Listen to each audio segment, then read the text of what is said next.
Okay, we're now back on the drive side of the engine, which is the left hand side, and it's telling me to remove the oil pump. There is one large bolt and three small ones. I'm assuming that's the large one, and the three small ones are that one, and that one. That's certainly a 10mm. That's probably going to be a 13mm, I would suspect. Ooh, no, it's only a 12.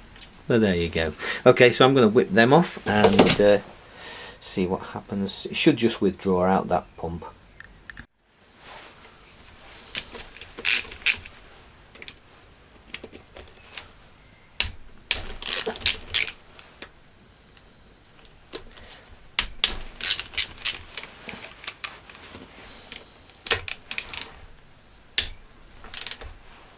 Ooh, that feels a bit tight.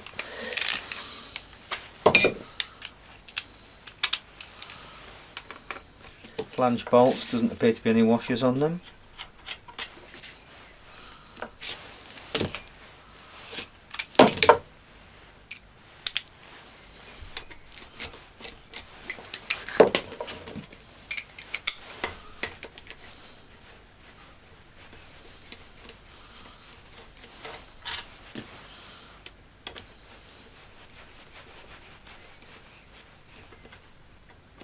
I'm expecting a bit of oil to come out when this comes out. Hopefully it won't be too much, but I've got my rags on standby just in case.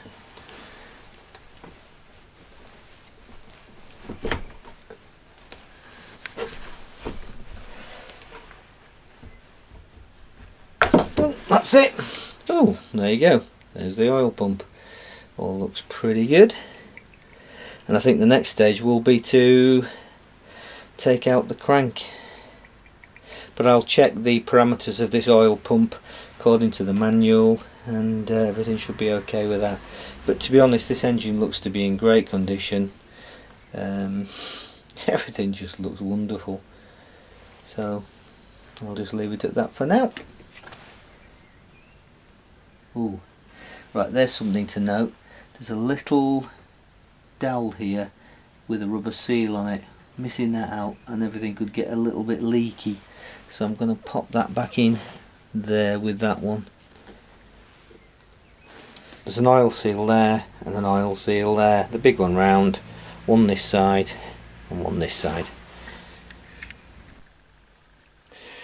The next job is to remove this primary gear here with this big central bolt, and the actual shaft goes out the other side from the oil side, including the shafts and everything. So I'll do that and show you what the components look like.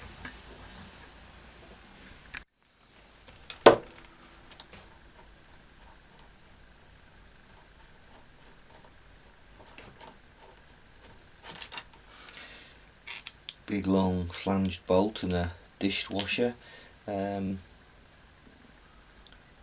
it says on the actual washer the outside. That's convenient, and in English, interestingly.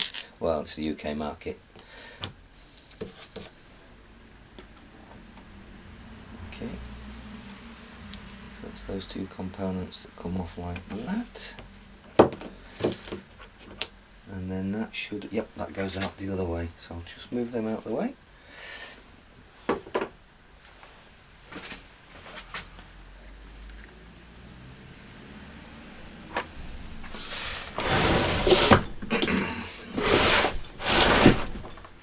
The shaft here exiting, so that just comes straight out, and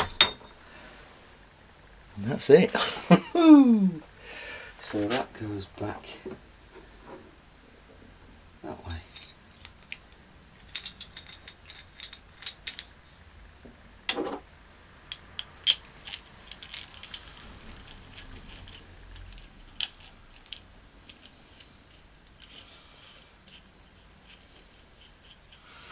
That's all the components together: gear, splines, dishwasher and the bolt.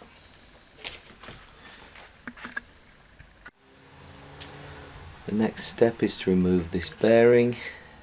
It's got a dirty great big circlip on it, and this should just lift out.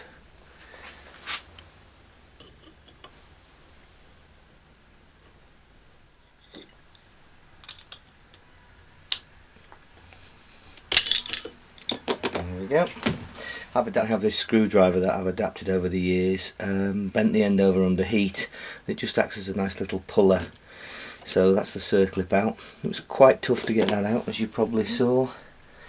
And now this bearing supposedly comes out. To see how to get that out. So on first appearance, that bearing seemed to be a bit tight in. It certainly wouldn't pull out with just the finger this side, but what I've actually done is just got a screwdriver, big long screwdriver from the back, and it fits in at the back where the shaft is, comes all the way through here. It will actually go through there, and it didn't need a tap or anything, it just pushed straight out. So that's that ball journal out, and then there's this sleeve that comes out after it. That all looks fairly straightforward.